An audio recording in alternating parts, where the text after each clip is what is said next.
Ļoti priecājos redzēt, ka rindas atkal pildās. Paldies jums arī par fantastiskajiem jautājumiem, par lieliskajām sarunām kafijas pauzes laikā. Un mūsu trešā konferences daļa būs tieši par pilngadību, tieši par pieaugušajiem, jo visu laiku tas mūsu kā vecāku organizācijas jautājums ir par to, kas notiks ar mūsu bērniem, kad mūsu nebūs.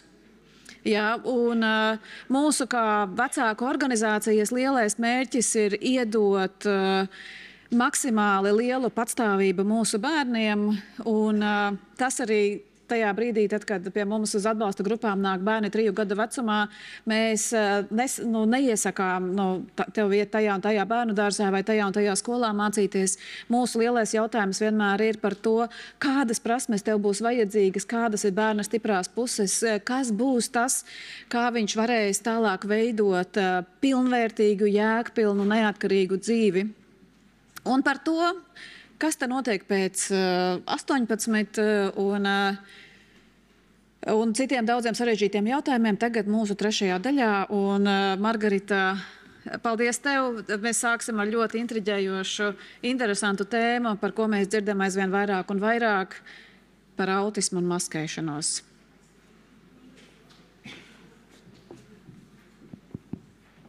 Labdien! Man ir prieks piedalīties šajā fantastiskā konferencē. Un pirmkārt, es gribu pateikt paldies Atbalsta ceļā komandai par fantastisku projektu. Man bija tāda iespēja piedalīties, un es sapratu, cik tas ir ļoti svarīgi katram cilvēkam, katram vecākam, kas audzina bērnu ar autisku spektra traucējumiem, saprast, ka viņš nav viens, ka blakus ir citi cilvēki, kuriem ir līdzīgas grūtības, ka ir speciālisti, kuri vienmēr ir gatavi atbalstīt. Iemācīties orientēties pakalpojumos, zināt, kur viņus var meklēt, piedalīties fantastiskas darbnīcas, fantastiskas aktivitātes, iegūt jaunas zināšanas un prasmes, un vienkārši iemācīties laimīgi dzīvot. Es ceru, ka šis projekts turpināsies vēl vairākus gadus, jo ar katru gadu piedzimst jaunie cilvēki ar autisku spektra traucējumiem, kuriem šīs atbalsts ir tik ļoti nepieciešams. Bet šodien es gribu pievērst jūsu uzmanību citai grupai. Cilvēkiem, kuri dzīvo starp mums, kuriem arī atbalsts ir ļoti nepieciešams, bet mēs viņus nepamanām. Pēdējos gados es diezgan bieži strādāju ar jauniešiem un pieaugušiem ar autisku spektra traucējumiem. Un citreiz intervijas laikā es domāju, kāpēc tu esi šeit? Tik ļoti labi veido acu kontaktu, tava mimika atbilst situāciju, tu veikli pielieto žestus, iesaisties sarunā, es neredzu, ka tev ir ierobežotas intereses, stereotipiskas kustības.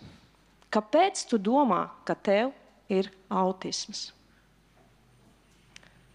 Bet mēs atklājam autismu.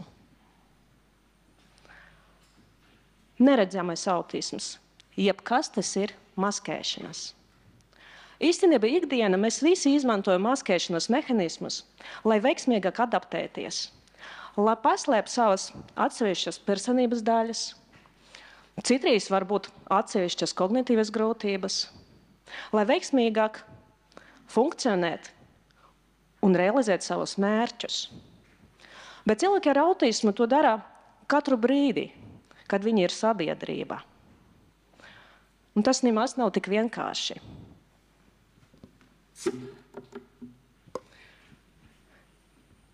Tad kas tas ir maskēšanas? Dažāda stratēģiju izmantošana, lai mazinātu autisku spektra paziņu redzamību sociālās situācijas. Mūsu sabiedrība nemaz nav tik tolerantā. Mums nepatīk cilvēki, kuri ir atšķirīgi. Mums nepatīk cilvēki, kuri uzvedas savādāk. Un cilvēkam ar autismu svarīgi izstrādāt dažādas pielāgošanas stratēģijas, lai veiksmīgāk funkcionētu sabiedrībā. Viņi mēģina slēpt savu uzvedību, kura sabiedrībai liekas nepiemērotā. Maskēšanās biežāk ir sastopama starp cilvēkam ar autisma spektra traucējumiem bez intelektuāliem traucējumiem un bez funkcionālas valodas traucējumiem. Cilvēki izmanto to gan apzināti, gan neapzināti, un maskēšanās biežāk ir sastopama meitenēm un sievietēm. Bet tas nenozīmē, ka vīrieši neizmanto maskēšanas. Viņi arī maskējas, un citreiz viņam depresijas radītāji pat ir augstāki. Bet kā cilvēki ar autismu maskē savas sociālās grūtības? Citreiz viņu kopē cilvēku ķermeņa valodu un sejas izteiksmes, trēna sejas izteiksmes un ķermeņa valodu. Un man bija klienti, kuri stāstīja, ka viņi ļoti ilgi novēro citu cilvēku uzvedību, un pēc tam mājās atkārto sejas izteiksmes, ķermeņa kustības, skatoties spogulī. Vēro citus, lai mācītu sociālas prasmes. Atkartot citu cilvēku frāzes un balss intonācijas.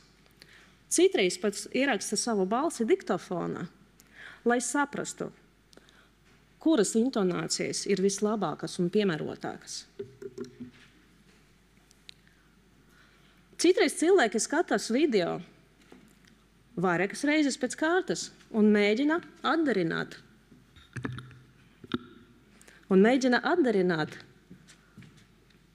gan pozes, gan frāzes. Citreiz viņi sagatavo scenārijus un mēģina izmantot viņu sociālās situācijas. Kontrole un pielāgo seju un ķermeni, lai tie izskatītos atslabināti. Mēs zinām, ka cilvēkam ar autismu bieži ir ierobežoti intereses. Un viņi ir spiesti to slēpt. Citreiz viņam nav interesanti iesaistīties sarunās, bet viņi mēģina kontrolēt savas sejas izteiksmes un ķermena valodu, lai izskatīties ieinteresēti. Jūtas spiesti veidot acu kontaktu. Mana viena kliente man pastāstīja, ka katru reizi, kad viņiem vajag sasveicināties, ienāk iekšā auditorijā, viņa sev atgādina, ka sākumā svarīgi nodibināt acu kontaktu. Cita mana klienta pastāstīja, ka viņa nespēja veidot acu kontaktu un runāt reizē. Un cits klients stāstīja, ka viņš nespēja skatīties acīs un saprast, par ko runā cilvēki. Bet viņi cenšas to darīt. Viņi bieži izjūt nepieciešamību izteloties, ka viņi ir citi cilvēki, ka viņiem nav tiesības uzvesties dabiski. Viņi izvairās no komunikācijas, bet citreiz otrādāk piespiež sev komunicēt.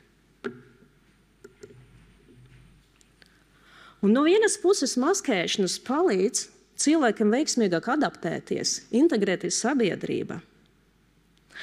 Bet tad kāpēc maskēšanai varētu būt negatīvas sekas? Es tagad piedāvāju jums nedaudz pafantazēt. Iedomājieties, kā jums vajag dzīvot tāda cilti, eksotiska cilti, kura cilvēkiem ir citas sejas izteiksmes, citi žesti, cita ķermeņa valodā, citas tradīcijas, un citreiz mums grūti saprast valodu. Un citreiz pat mums grūti saprast, vai viņi grib draudzēties vai uzbrukt mums. Un, lai veiksmīgāk integrēties šajā sabiedrībā, mēs būsim spiesti katru brīdi domāt par savām kustībām, par saviem vārdiem, sejas izteiksmi.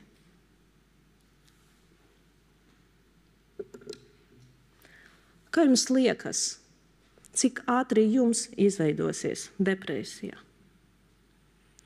Cik ātri jums sagribēsies atrasties savā istabā un nekad neiet ārā.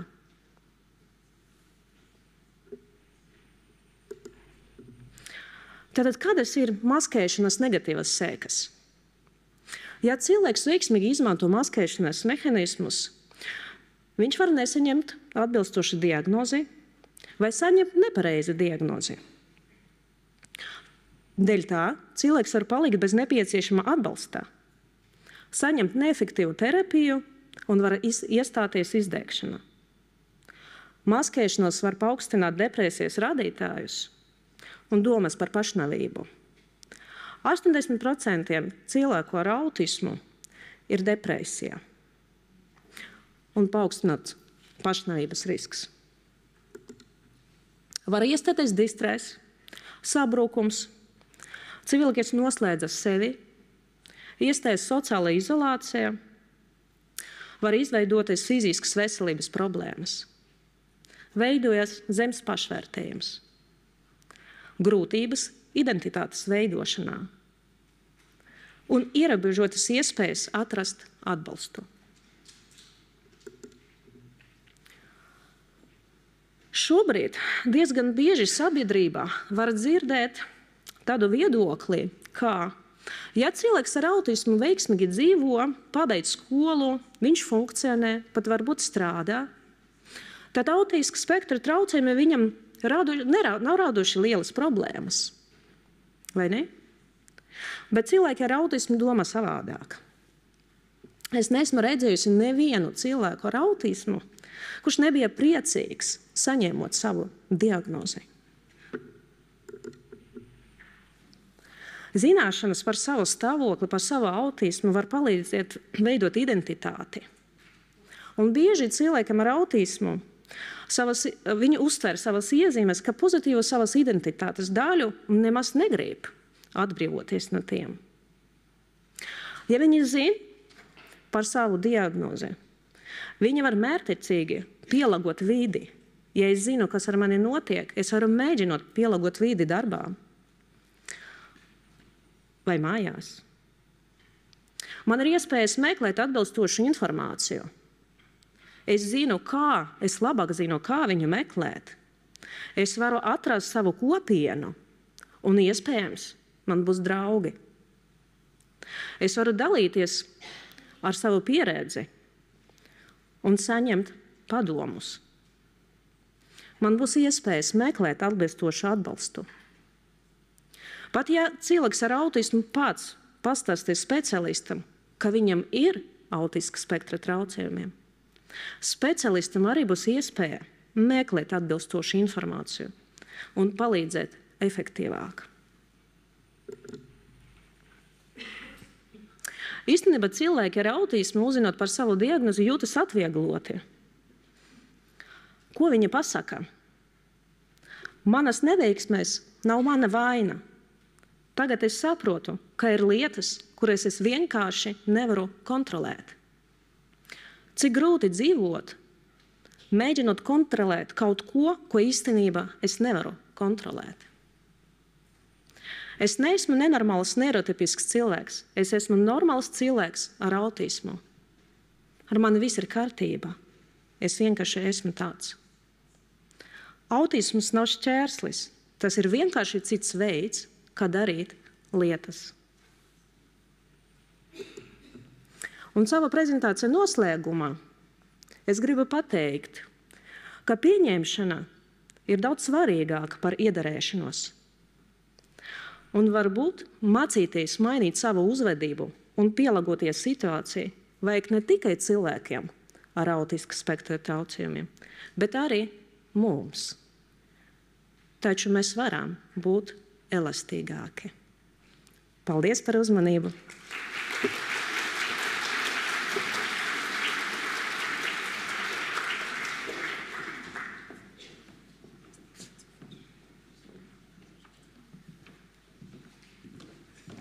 Jā, paldies, Margarita. Un, pirms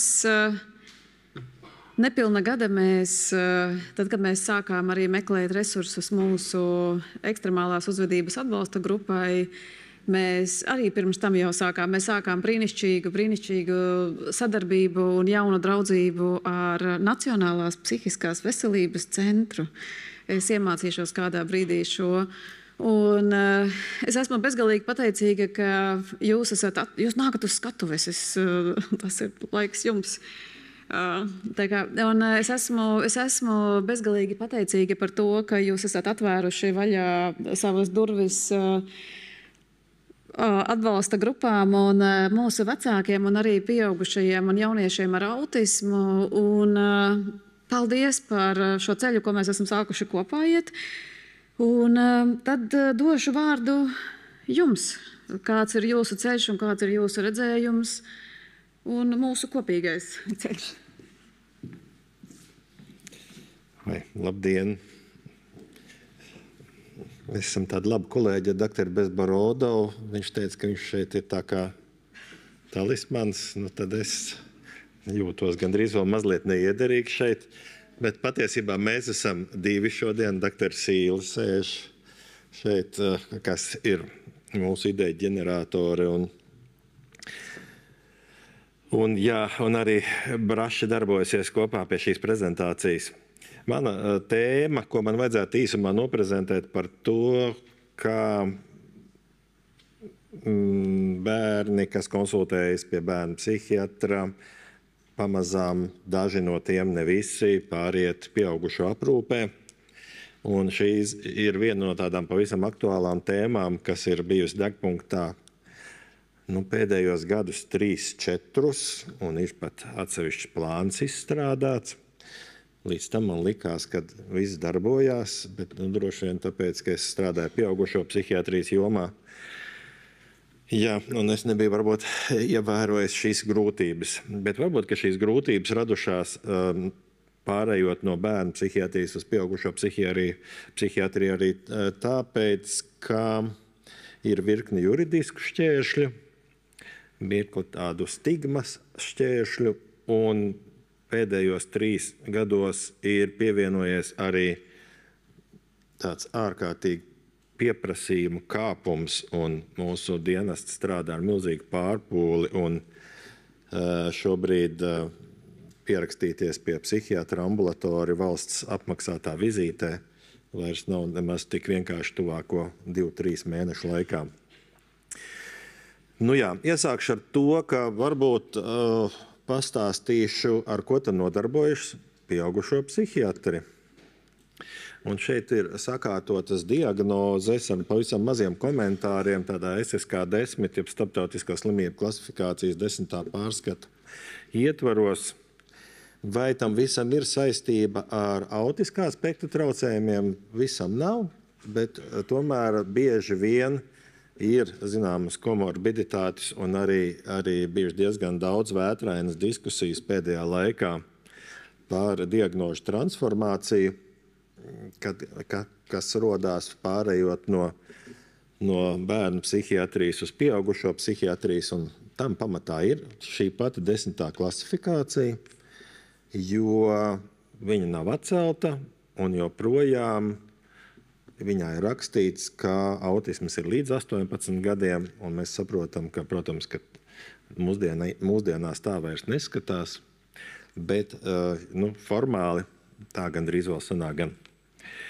Tātad ar ko nodarbojas psihiatri, un tā skaitā vērtējot jauniešus, kas pāriet pieaugušu aprūpē, jeb nāk no jauna pieaugušu aprūpē. Nodarbojas ar dažādu veidu organiskiem, psihiskiem traucējumiem, un šeit šodien es esmu jau dzirdējis pieminam Dauna sindromu, es esmu dzirdējis pieminam vēl citas problēmas. Katrā gadījumā ir gan galvas traumas, gan pārciesti meningoencefalīti agrīnā vecumā, gan citas smagas saslimšanas, kur rezultātā ir izveidojies organisks cēnes bojājums, un šiem cilvēkiem turpmāk ir vai nu epilepsija, vai nu kādi garastāvokļa traucējumi, vai nu personības pārmaiņas, vai kognitīvi traucējumi, nespēja mācīties. No pasniedzēja laikiem tāds mūžīgais jautājums ir, no kāda vecuma var būt demence. Un tā mums gribētos teikt, ka pēc 65 gadu vecuma, bet iespējams, ka tā nav taisnība, bet no kura vecuma ir demence, tas ir strīdīgs jautājums īstenībā. Iespējams, ka no 3 gadu vecuma, iespējams, ka no 5 gadu vecuma, iespējams, ka no 10. Tātad tā ir viena traucējuma grupa, ko psihiatri mēģina atpazīt un ārstēt. Otra, viena no tādām pamatdiagnozēm, ar ko strādā psihiatri, ir šizofrēniskā spektra traucējumi, jeb šizofrēnija tās dažādās izpausmēs. Pirmreizējs psihozes, atkārtotas psihozes un diezgan jau pieminētās diskusijas masu mēdījos par to, ka psihiatri neatpazīst autismu un aplami liek diagnozes no šizofrēniskā spektra, tad jāsaka, ka tā ir agrāko gadu skola, un varbūt, ka viņai ir daļa taisnības, bet varbūt, ka mūsdienās var skatīties arī savādāk. Un kādreiz, tad, kad es mācījos, tad man mācīja profesors Caune, ka autisma jaunieši, ja bērni pāraug jau pieaugušo vecumā, tādās trešdaļās, 1/3 kļūst par cilvēkiem, kas ļoti labi funkcionē un labi mācās, un viņi faktiski, viņiem nav traucēta ikdienas sadzīve, varbūt tie maskētie autismi, ko iepriekšējā runātāja runāja. Viņi spējuši adaptēties, otra viņiem varbūt ir personības traucējuma iezīmes. Otra grupa, diemžēl, ir ar smagiem intelektuālās darbības traucējumiem, un trešā grupa ir šie šizofrēniskā spektra pacienti. Un šeit var rasties, zinām, arī tādas diskusijas. Un bez tam mēs zinām, ka šizofrēnija raksturīgie traucējumi, viņi sākas jaunieša vecumā 18, 20, 25 gados, un iespējams arī, ka autiskā spektra jaunieši tam nav izņēmums. Vēl ar ko mēs nodarbojamies ar depresiju un bipolāriem traucējumiem. Šie noteikti ir viena no komorbīdiem traucējumiem arī autiskā spektra pacientiem. Un psihiatrs varētu īstenībā diagnosticēt šos traucējumus, kā pirmo diagnozi izlikt depresiju, rekurents depresīvs traucējums, jo tie traucējumi, ar kuriem pacients ir vērsies pie ārsta, un tie traucējumi, no kuriem viņš tiek ārstēts. Mūsdienās pareizi būtu otro diagnozi rakstīt autiskā spektra traucējumu, bet pirmā varētu būt šī F3 grupas diagnoze, jeb garastāvokļa traucējuma diagnoze. Garīgās atpalicības problēmu psihiatri saņem mantojumā no bērnu psihiatrijas jomas. Reti, kur mēs viņu nodiagnosticējam, drīzāk mēs redzam, kā virknei jaunu cilvēku garīga atpalicība vairs nav tādā pakāpē, kā kādreiz tika konstatēta. Faktiski šī attīstība ir notikusies lēnāk, un iespējams arī, ka tur, kur bija vidēji smaga atpalicība, tagad ir viegla, vai vispār varbūt vairs arī nepietiek kritērija vieglai atpalicībai, bet tātad vēlākā laika periodā cilvēki ir adaptējušies. Bet bieži vien mēs saskaramies ar jauniešiem un pieaugušajiem, kuriem ir garīga atpalicība ar būtiskiem smagiem uzvedības traucējumiem, ar komorbiditātēm, ar atkarībām. Un tad jau tā ārstēšana vairāk attiecās uz šo komorbīdo traucējumu ārstēšanu un uz kādu sociālu jautājumu risināšanu, kas ir darbspēja ekspertīze un invaliditātes pārskatīšana. Autisms, autiskā spektra traucējumi arī man pie šiem tā saucējiem smagiem psihiskiem traucējumiem ir pielikta, jo tad 21. gadsimtā, 2. dekādē, jau 3. dekādē mēs sākam skatīties savādāk uz šiem te autiskā spektra jauniešiem ar smagiem intelektuālās attīstības traucējumiem, funkcionālās valodas traucējumiem, kā to raksturo jaunā SSK 11 klasifikācija. Bet iespējams arī, ka kāds no psihiatriem, kā piemēro diagnozi, uzrakstīs vidēji smaga vai smaga garīga atpalicība un autismu liks kā otro diagnozi. Jebkurā gadījumā šī būtu tā pamata diagnožu grupa, ar kuriem ikdienā vajadzētu strādāt psihiatriem. Bet mēs strādājam arī ar pēdiņās liekot viegliem psihiskiem traucējumiem. Šie ir pacienti, kas visvairāk šobrīd meklē palīdzību, ļoti intensīvi pierakstās, nāk uz vizītēm. Tie ir visu veidu trauksmes pacienti, somatoforma traucējumi pacienti, disociatīvo traucējumu pacienti, ēšanas traucējumu pacienti, pacienti ar personības traucējumiem, kuriem ir kaut kādas dzīves krīzes, tie ir ar paškaitējumiem, ar suicīda mēģinājumiem. Jā, un pavisam tāda mūsu ikdienā ienākusi traucējuma grupa ir dzimuma identitātes traucējumi. Agrākos laikos tas mums bija tāda zinām eksotika, tagad mums ir tomēr jau tāda kā ikdiena kļuvusi.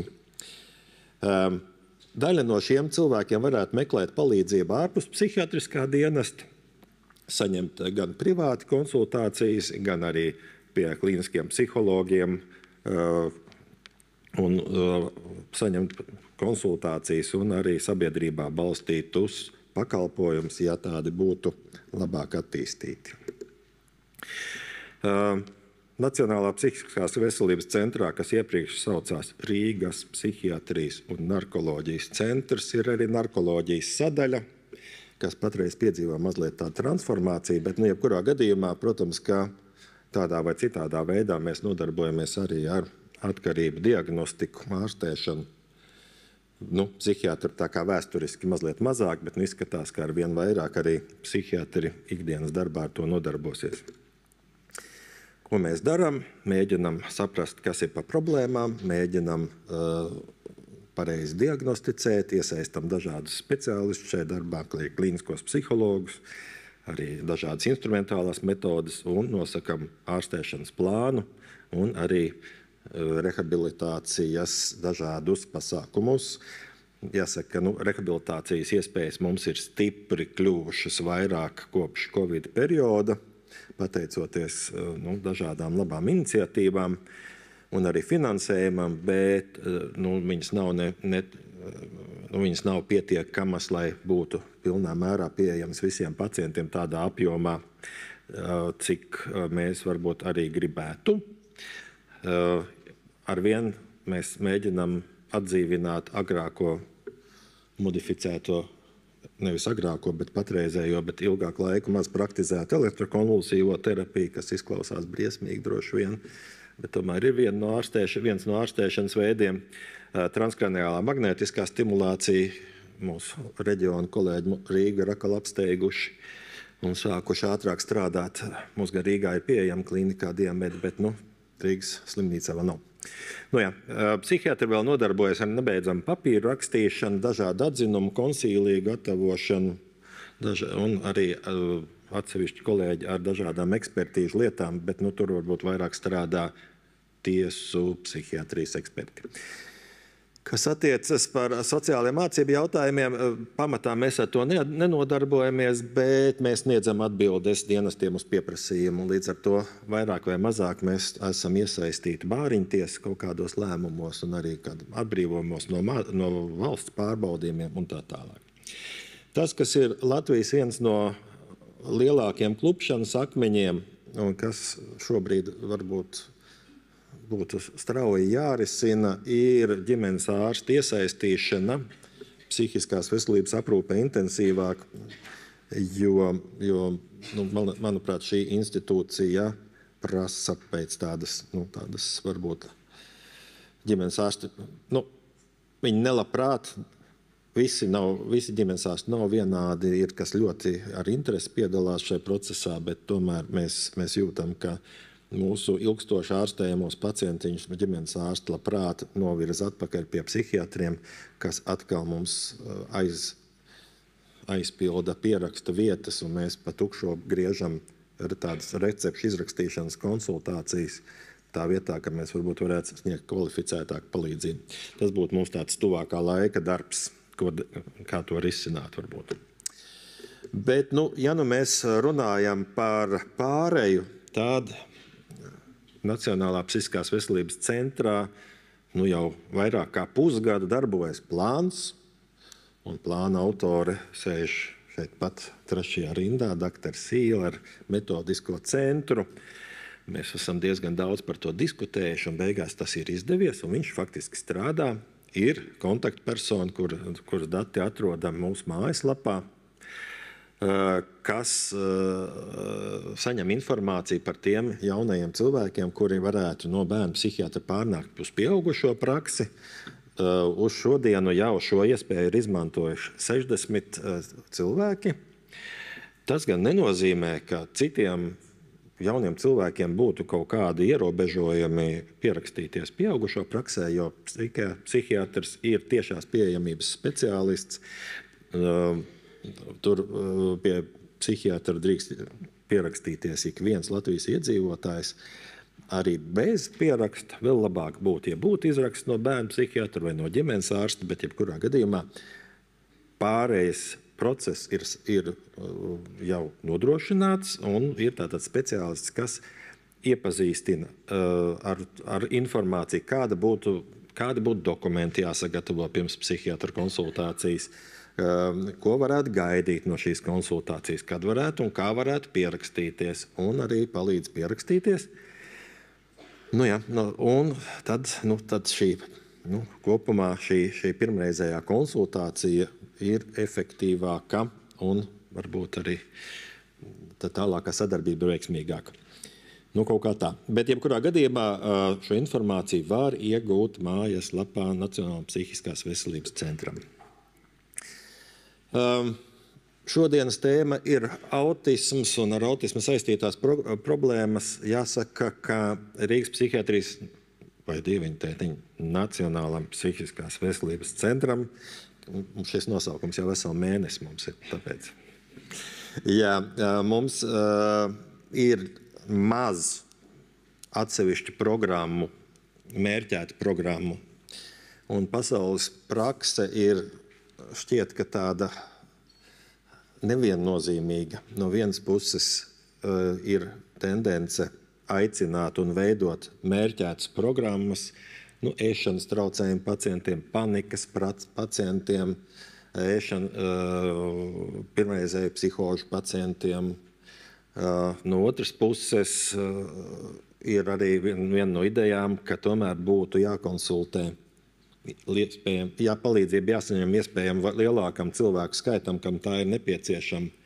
Nacionālais veselības dienests ir izteicis viedokli šogad, ka šī specializācija pagaidām arī īsti Latvijā nav iespējama tālāk, jo ir nepieciešams konsultēt iespējami vairāk pacientus. Varbūt mazāk resursus ieguldot. Jā, bet tomēr mums dažas programmas attīstās, dažas idejas arī vēl ir, un viens no tādiem labiem piemēriem ir agrīnās intervences programma pieaugušiem pacientiem ar pirmreizēju, otrreizēju psihotisku epizodi. Vai mums ir plānota programma atsevišķa autiskā spektra pacientiem? Pagaidām nav. Bet iespējams, ka mums būtu vērts sadarboties, un īpaši ar mūsu metodisko centru, par dažādu pilotprojektu ideju izstrādi un sabiedrībā balstītu pakalpojumu veidošanu arī tātad šiem jaunajiem cilvēkiem ar autiskā spektra traucējumiem un iespējams arī viņu tuvinieku atbalstam. Jā, Nacionālā psihiskās veselības centrā notiek ārstēšana ambulatorija, un mums ir diezgan jauki dienas stacionāri visos 3 ambulatorijos centros. Stacionārā tiek ārstēti gan vaļējdurvju stacionārā, gan slēgtās nodaļās, un mums arī centra struktūrā ir specifiska nodaļa ar apsardzi, kurā ārstējas cilvēki, kam ir bijuši kādi krimināli sodām nodarījumi. Tā par Rīgas centru. Jā, atgādinājumam, ka psihiatriskā ārstēšana gan Nacionālā psihiskās veselības centrā, gan arī visās reģionālajās klinikās un reģionālajās psihiatru praksēs ir pilnībā valsts apmaksāta. Varbūt ir interesanti, ka Nacionālais psihiskās veselības centrs pagājušajā gadā ir sniedzis vairāk kā 90,000 ambulatorās konsultācijas. Un droši vien pa Latviju šis skaitlis ir vēl daudz lielāks. ir zāļu kompensācija paredzēta noteiktām diagnožu grupām, šizofrēniskā spektra pacientiem 100%, virknē citu diagnožu 75%, autiskā spektra pacientiem pagaidām pieaugušiem nav zāļu kompensācijas, bet ir pacientiem ir garīgās attīstības, tāda garīgo atpalīdzība pa vecam, intelektuālās attīstības aizkavēšanos.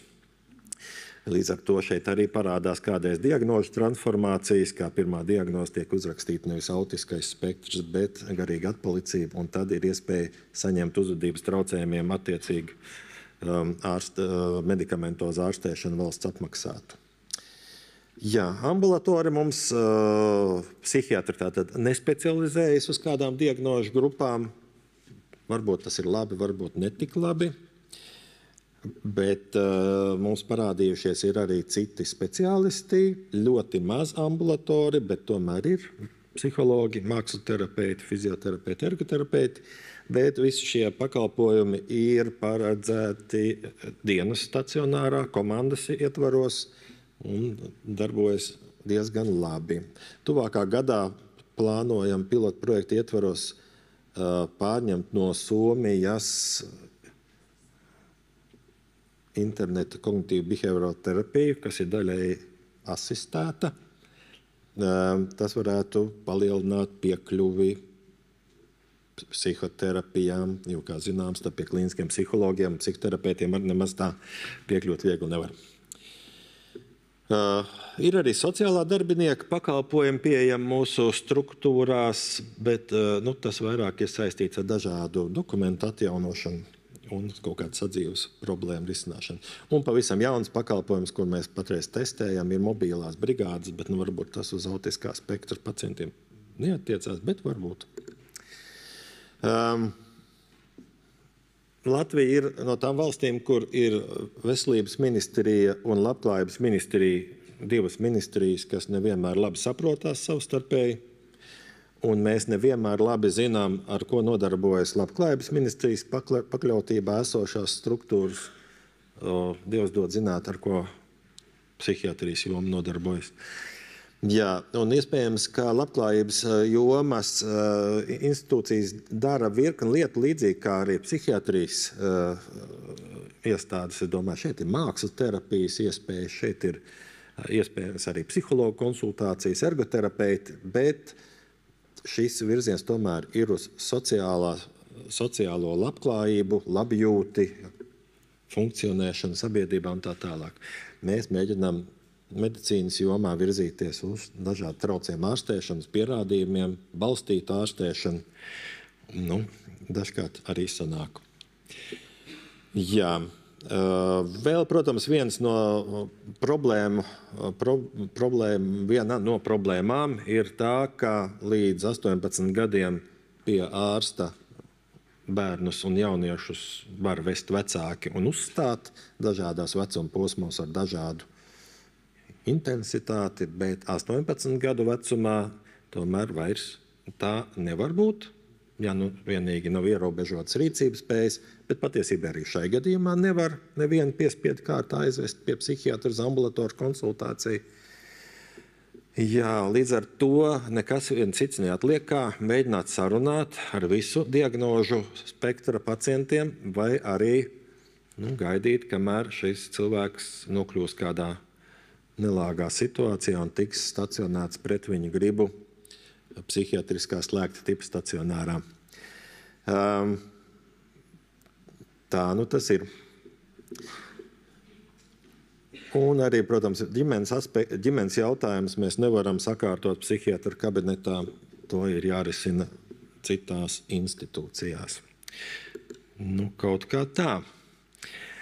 Un tad, sveiciens no doktora Sīles, ka visi tie, kas ir gatavi iesaistīties pilotprojektu gatavošanā, rakstīšanā, gatavi sadarboties, līdzdarboties, ir laipni aicināti meklēt kontaktus metodiskajam centram un zinātniskajam institūtam psihiatrijas jomā, kas atrodas Tvaikēlā 2.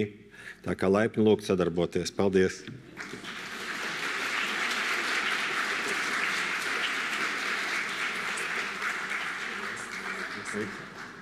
Labdien! Jā, es esmu tāda šausmīgi daudz pieminētā Dr. Liena Sīle. Tas bija strateģisks gājiens, kā mums teica iepriekšējā lektora par to maskēšanos. Nu, es nemāku maskēties, diemžēl, bet man šis gads ir bijis ļoti izaicinošs uzsākot gan pārējas projektu, tur emociju šobrīd ir ļoti daudz. Man likās, nedod Dievs, es vecākiem pateikšu, kā jūtās arī psihiatrs reizē sarunās ar vecākiem un to resursu, kas mums ir. Tādēļ es ļāvu runāt daudz emocionālāk nobriedušam cilvēkam un visādi citādi. Daudz labāk sagatavotam doktoram Tēraudam. Liels paldies par lekciju. Visas iespējas ir zināmas, un mēs tiešām esam gatavi arī tomēr atvērties sociālām inovācijām, sadarboties šo atbalsta grupu veidošanā, jo psihiatrs nekad nevarēs aizpildīt drauga lomu, tādu uzklausītāja lomu, tanī pašā laikā arī sociālo jautājumu lomu. Un lai mēs ļoti ceram uz šo specializēšanos kā ārsti, profesionāļi, bet mums šobrīd ir jāspēj vispār norentēties un pašiem jānostājas uz stabilu pamatu, lai mēs tiekam ar to slodzi galā, kas mums šobrīd veļās pāri. Nu tālūk, bet runājot par sadarbības iespējām ar Līgu, mēs esam satikušās, tā ir laba lieta dzīvē, nu tad turpināsim strādāt.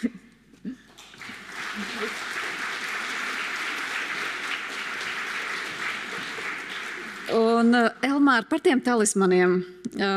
Vienmēr mēs kaut kad sākam un redzi, ka mums autisma cilts jau ir kādi 5000 cilvēki. Un es domāju, ka bez Borodovam nebūtu iebildumi, ja mēs sadalītu 2500 viņam kā talismanam un 2500 mēs varētu piešķirt tev, jums un neviens. Mēs tikai priecāsimies, ja, tā kā mēs arī gaidīsim jūs atkal un atkal mūsu notikumos un mūsu pasākumos. Paldies!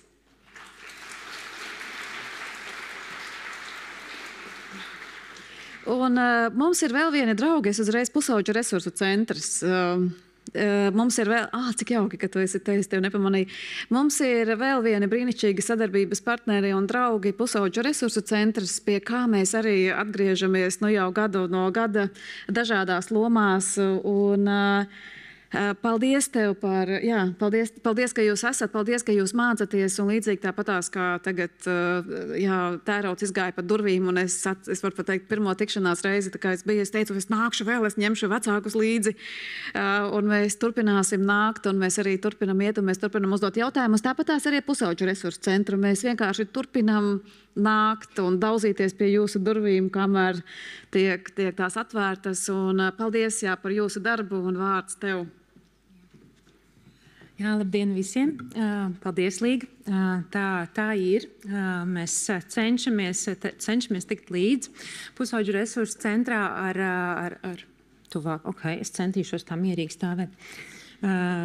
Tikt līdzi ar to pieaugošo vajadzību pēc šī pakalpojuma. Bet jā, tad mazliet iepazīstināšu ar sevi. Esmu Gita Biežniece, klīniskais veselības psihologs.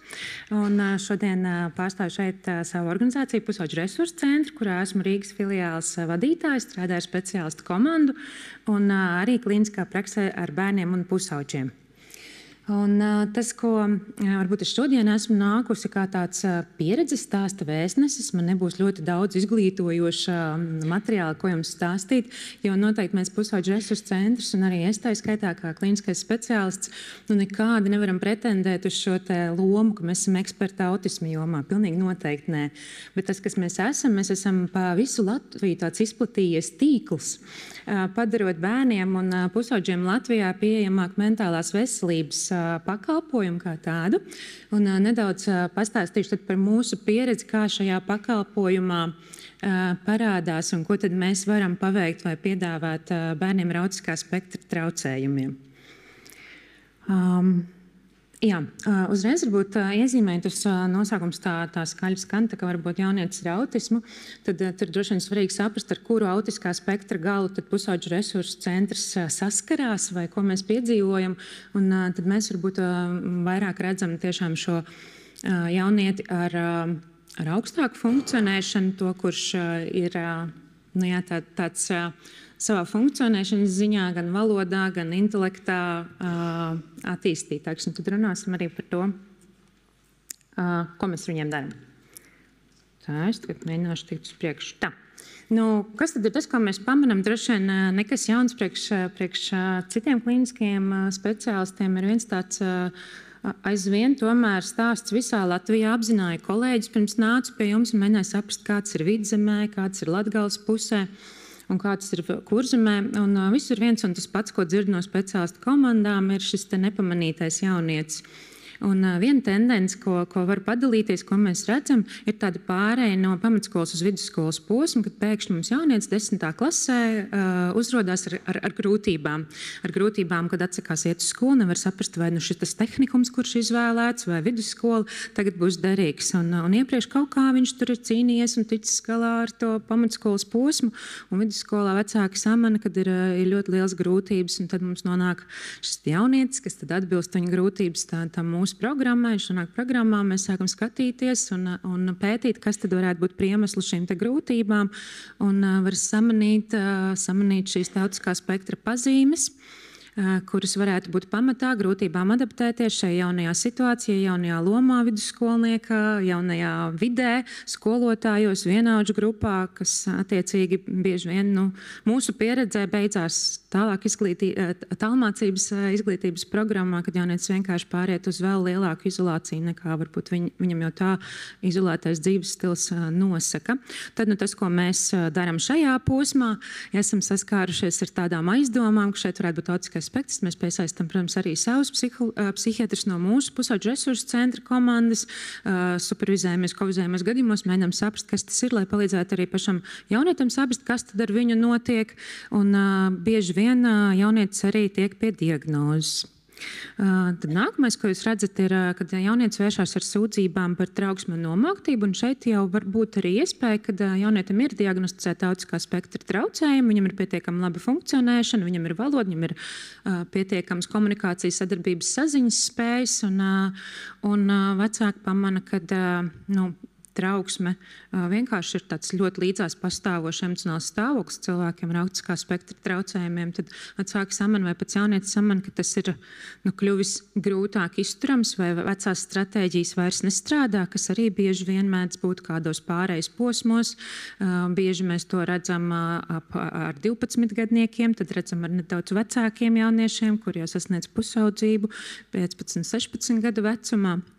Kad aktualizējas šie jautājumi saistīti ar trauksmi, nomāktība varbūt ir, es domāju, izaicinoši kopumā. Tā depresīvs spektrs pamanāms, kā tad jaunietis vai cilvēks ar autisko spektru var piedzīvot šo te nomāktību, bet vecāki ir vērīgi, un tad viņi arī tās lietas, ko mēs dzirdam stāst, ka tās lietas, kas viņam sagādāja prieku, ko viņš labprāt darīja, piemēram, aizraujās ar šo te animēto tēlu zīmēšanu, un tas sagādā prieku, kad jau visi tēli pēdējā laikā ir ļoti bēdīgi, ļoti drūmi, un arī pats jaunietis to dara aizvien pasīvāk vai nevēlās tik daudz darīt, vai arī parādās kādi miega traucējumi, apetītes zudums no tādas somatiskiem simptomiem. Un arī kopumā bieži vien tas, ko mēs dzirdam, ka jaunietis saka, viņam ir viss garlaicīgi, kad nekas vairs nav gana aizraujoši vai interesanti. Tad, protams, kad viena liela sūdzību grupa ir saistībā ar skolas grūtībām, kuras tur ir gan jauniešiem, kuriem ir diagnosticēta autiskā spektra traucējumi, gan arī tai pirmajai kategorijai, ko esmu šeit nosaukus nepamanīts autisms. Autiskā spektra traucējumi, tad tā ir tā vēl viena lieta. Protams, skolas vidē, tur mēs vairāk ar uzvedības sūdzībām redzam šos bērnus, kas ir 10, 11, 12 gadi, kur ir bieži vien skotēm neizpratne par uzvedību, uzvedības cēloņiem, kāpēc tādu un ko ar to visu darīt. Un tad šķietami, nonākot pie mums pusauģu resursu centrā, kaut ko varēs ar šo uzvedību skolā mainīt vai risināt, bet arī ar šīm sūdzībām jaunieši pie mums vēršās vai vecāki. Tas iet kopā ar to nākamo punktu. Un tad, protams, ir arī tādi jaunieši, kur nonāk pie mums pusauģu resursu centrā, un arī man vairāk varbūt ir pieredze tieši ar šādiem, kur ir diagnosticēts autiskā spektra traucējumi un ir aktualizējušies obsesīvu kompulsīvu traucējumu līdzās ar to pastāvoši. Tad arī šāda pieredze mēģināt palīdzēt mums ir atkal nepretendējot uz tādiem lieliem ekspertiem šajā jomā. Un, kas tad pieejams Bērnu pusauģu resursu centrā? Ik vienam jaunietim visās mūsu filiālēs Latvijā. Tātad ik viens jaunietis pirms programmas uzsākšanas var saņemt pirmreizēju konsultāciju pie mentālās veselības speciālista. Un tas tā notiek visā Latvijā, kad vecāks ar bērnu tiek aicināts uz šo izvērtēšanas konsultāciju, kuras laikā tiek ievākta tātad šī anamnēze par grūtībām, par dzīves situāciju, tiek doti mērinstrumenti, lai saprastu grūtību tādu simptomātisku pakāpi, kādā jomā viņi vairāk izpaužās. Tad izejot no tā, tad arī šis izvērtēšanas konsultācijas speciālists lemj, vai jaunietim kāda no mūsu pakalpojumu grozā pieejamām programmām ir piemērota, vai mēs varam atbildēt uz šo pasūtījumu, uz šīm grūtībām, vai arī nē. Un, ja nē, tad, protams, mēs kā pusauģu resursu centrs, liekot lielu akcentu uz vārdu resursi, mēģinām apzināt, ko tad mēs varam ieteikt. Ja ne pie mums, tad kur tad? Un tas ir liels tāds galvas saķeršanas brīdis, mēģināt saprast, kas būtu pēc būtības palīdzoši, kas būtu no vēl pieejamiem pakalpojumiem kopumā Latvijā, katrā vietā atsevišķi novadā, es domāju, pilsētā pieejams šim cilvēkam, kā vēl varētu palīdzēt vai meklēt šo palīdzību. Un tad, ja tomēr jaunietim kāda no mūsu programmām ir piemērota, tad mēs piedāvājam šīs divu veidu programmas, kur cilvēks ar autiskā spektra traucējumiem varētu iekļauties. Viena no tām mums saucās depresijas risku mazināšanas programma, kur mums ir pieejama pateicoties Veselības ministrijas finansējumam. Tātad visas pakalpojumi ir bezmaksas pieejami bērnam un viņa vecākiem. Un šajā programmā tas būtu tas biežākais programmas piedāvājums, kurā tad bērns vai jaunietis ar autisko spektru pie mums nonāk. Otra programma ir dažreiz varbūt arī atbilstoša, jo tā ir atkarības risku mazināšanas programma, tā skaitā viedierīču lietošanas, kā atkarību resursu uzvedības programma. Tad abas ir pieejamas, abās strādā speciālisti. Varbūt nedaudz atšķirība ir tāda, ka biežāk atkarības risku novēršanas programmā būs pieejama mentoru pakalpojumi, savukārt depresijas riska tur būs klīniskie psihologi, mākslu terapeiti, kas pamatā būs lietu vadītāji bērnam šai programmā. Un tad, protams, vēl tāda lieta kā mentālās veselības tālrunis, uz kuru var zvanīt un konsultēties dažādos satraucošos jautājumos, vai vienkārši, kad ir nepieciešama informācija, kur vērsties un ko tad kopumā darīt vai iesākt.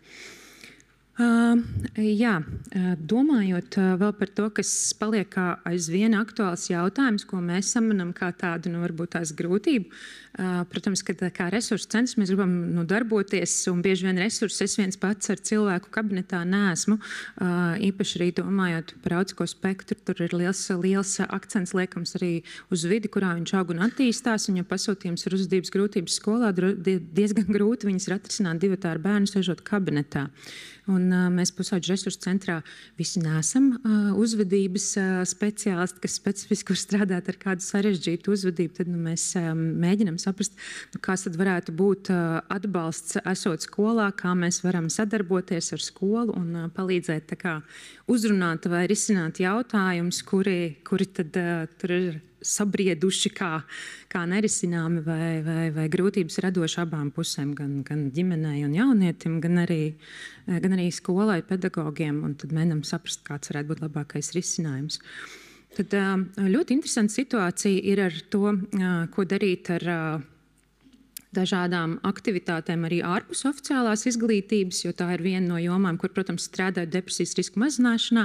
Bieži vien pirmā labās prakses intervences būs kaut kāda veida behaviorāla aktivācija, sociāla iesaiste, kas būtu pretēji tiem vienam no pamatsimptomiem depresijai. Un tad mēs arī atduramies pie ļoti interesantas situācijas. Ir jaunieši autisko spektru, kurie ir ļoti labi iesaistīti un adaptēti šādās ārpus skolas aktivitātes, kur labprāt apmeklē mākslas zīmēšanas pulciņu, konstruēšanas pulciņus un nodarbības, debašu pulciņus. Lielie vidusskolēni ļoti labprāt iet un spriež un darbojās. Un tad ir bērni, kuriem burtiski atduries kā pret sienu, kur palīdzēt viņam rast šo resursu, uz kurien viņš varētu iet, tad sajūta, ka tās durvis varās ciet un viņas nav pietiekami atvērtas tajā vidē, kas viņam ir pieejama un sasniedzama. Un jo bērns ir jaunāks, jo, protams, tas ir nozīmīgāk, cik tuvu un sasniedzam tas viņam ir arī fiziski, uz kurien viņš varētu iet un kur tad viņš varētu, ja mēs šeit individuāli konsultācijā mēģinām runāt un trenēt prasmes, tad kur tad viņš viņas droši ies un izmēģinās, kura būs tā vide, kur viņš var nenorobežoties iet un attīstīties un piedalīties. Lielākiem jauniešiem tas, ko mēs bieži runājam savās iekšējās supervīzijās un kovīzijās ar kolēģiem, runājam tieši par atbalsta grupām. Jauniešiem ar autismu spektra traucējumiem. Mums ir bijusi pieredze vadīt arī sociālas grupas ar jauniešiem ar sociālu trauksmi. Un, tur tā pieredze, ka katru reizi, kā tāda grupa tiek organizēta, ir vismaz viens jaunietis ar autiskā spektra traucējumiem. Un tas ir ļoti sarežģīti, jo ja pārējā grupa ir jaunieši ar sociālu trauksmi, tad tur tā dinamika ir ļoti tā kā atdurās viena no otra, tā kā tāds īsti kopā neejošs fenomens. Mēs esam domājuši, cik interesanti būtu pieredzēt, ja tiešām sanāktu kopā jaunieši, kuri varētu labāk saprast viens otru grūtību vai to tempu, kādā viņi var iet pretī kaut kādam progresam vai izmaiņām, vai kāds viņiem viņš būtu vajadzīgs viņu sociālajās prasmēs, kad nav tā, ka kāds risinā pavisam cita līmeņa sociālās prasmes un kādam būtu vajadzīgi absolūti kaut kas cits, nerunājot par līmeņiem, ka viens ir augstāk vai zemāk, bet absolūti tādas dažādas varbūt arī tās vajadzības, ko viņš no šīs grupas gribētu iegūt. Tā kā mēs esam domājuši, ka tā būtu jauka iniciatīva. Patreiz mēs domājam un pētam, vai mums tam ir resursi un kā tas varētu notikt. Un tāpatās kā resursu centrs, mēs ļoti aktīvi nodarbojamies ar izpēti ne tikai Rīgā, bet arī citos Latvijas reģionos, kas tad ir vēl pieejams, kur tad vēl jaunietis varētu saņemt palīdzību. Varbūt, ka kaut kur šāda grupa notiek, un es gluži vienkārši nezinu, un es taču esmu tas resurs, kur būtu jāparāda šis ceļš. Lūk, tu taču reiziet uz šo grupu, viņi tur notiek, tevi tur gaida, un mēs tikai tad divatā vientuļi sēžam kabinetā un spriežam, ka tas būtu liederīgi. Tad daudz domājam arī par to, kā varētu noritēt efektīvi šī informācijas apmaiņas starp dažādām organizācijām, kas jau strādā, kas darbojas šajā jomā. Mēs noteikti būtu atvērti, un mēs jau sadarbojamies, bet visas Latvijas līmenī, kur tad notiek atbalsta grupas vecākiem, varbūt kas organizē atbalsta grupas pašiem jauniešiem. Pusauģu resursu centrs būtu ļoti interesēts šādas informācijas saņemšanā un izplatīšanā jauniešu vidū, jo jaunieši pie mums vēršās daudz. Rindas arī ir ik pa laikam visos Latvijas reģionos, bet cenšamies ļoti optimizēt un darīt tā kā labāko.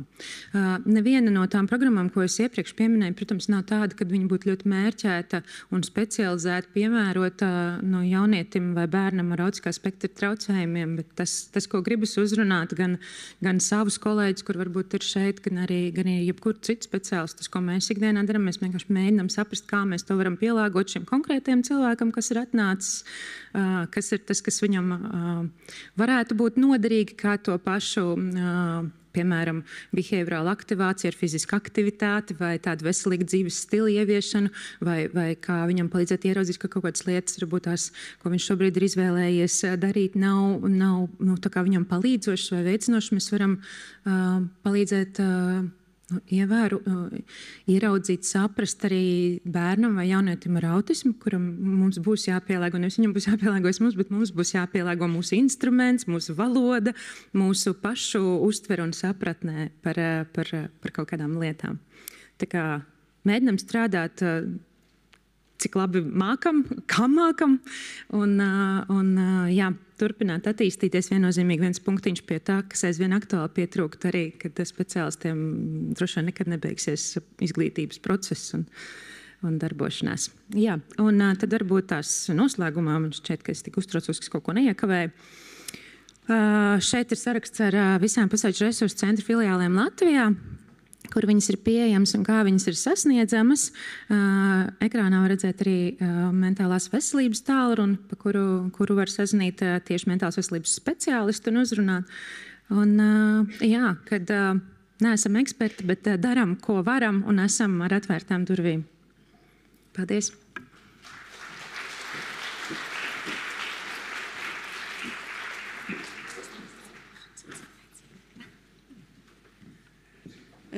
Jā, paldies liels, un paldies arī tiešām par šo aicinājumu sadarboties, un aicinu uz skatuves mums vēl vienu brīnišķīgu ceļabiedru atbalstīt ceļā projektā, un Māris Rūpība bērns mūs ir iedvesmojis ļoti, ļoti daudz gan pagājušajā gadā, gan uzņēmējdarbības atbalsta grupās, daloties savā pieredzē, kā jums ir gājis sociālo uzņēmumu veidošanā un šīs struktūras veidošanā, gan arī šogad, jo Māris mūs pavada ļoti sarežģītā tēmā, kas ir tīri 18+, kas ir tiešām pēc pilngadības saņemšanas, un šī tēma ir super sarežģīta, un paldies, ka tu esi blakus mūsu vecākiem, paldies arī, ka tu iedvesmo, un tāpēc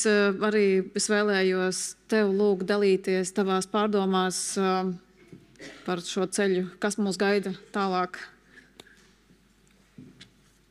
Paldies Līgai.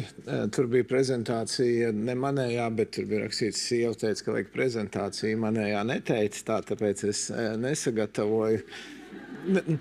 Nebija pārunājis šo jautājumu ar sievu. Tā kā.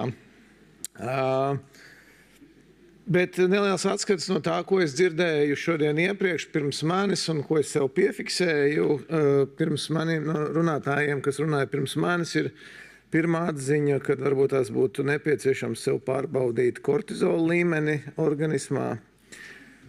Otrā atziņa, kad es paņēmu no kolēģes, bija teiksim tā, pozīcijas, kas ir nepieciešamas, lai radītu stiprināšanai labvēlīgu vidi. Un tur bija atbildība, brīvība, pozitīvisms, uzticēšanās, noskaņa, atbildība, vide.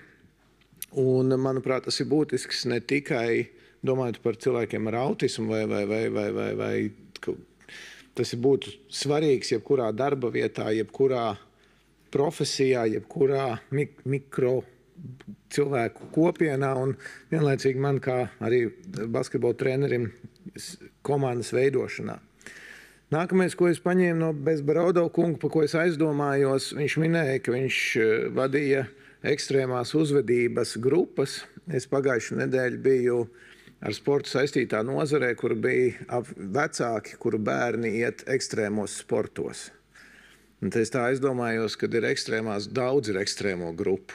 Tā, ka būtībā vecākiem visu laiku dzīvē, kamēr tu audzini bērnu, ir kaut kāds ekstrēmas situācijas, un visu laiku ir jābūt nedaudz satraukumā par savu bērnu, neatkarīgi no tā, vai varbūt tās viņam ir autiskā spektra traucējums, vai viņš paziņo, ka viņš leks ar izpletni un mēģinās piezemēties 3 metru novietnē. Un tad jautājums par to, kā mērīt stresu, arī bija ļoti, ļoti, manuprāt, būtisks. Un pēc tam jau arī pārējie kolēģi minēja, ka šobrīd saskaroties ar daudziem ārējiem apstākļiem, kas mums ir pēdējos gados bijuši, manuprāt, jebkuram cilvēkam tas stresa līmenis ir krietni augstāks.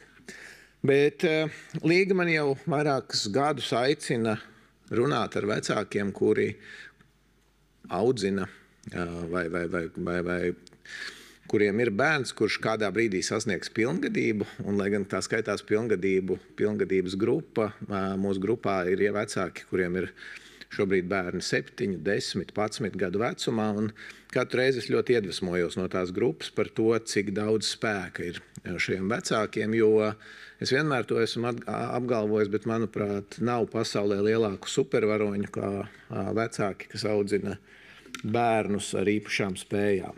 Man ir bijis tas gods uzstāties dažādās auditorijās, bet vienmēr izjūtu vislielāko atbildību tieši vecāku priekšā, jo vienreiz man bija jāuzstājās Briselē cilvēku, kas ir bijuši kosmosā priekšā, un es domāju, kuri ir lielāki varoņi, šie cilvēki vai vecāki, un es joprojām esmu pārliecināts, ka vecāki. Un, lai gan es neesmu vecāks, tomēr es esmu jaunākais brālis māsai ar smagiem intelektuālās attīstības traucējumiem, un 10 gadus atpakaļ nomira mūsu māma, un man ir bijusi tā privilēģija jau 10 gadus rūpēties par māsas ikdienu.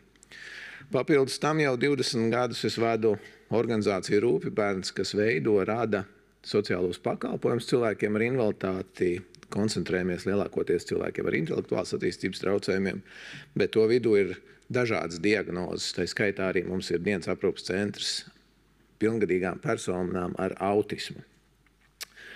Bet prezentācijā Līga ir izvēlējusies norādīt, ka es esmu sociālā uzņēmuma RB Café dibinātājs un vadītājs, un mēs sociālais uzņēmums rada darba vietas cilvēkiem ar invaliditāti.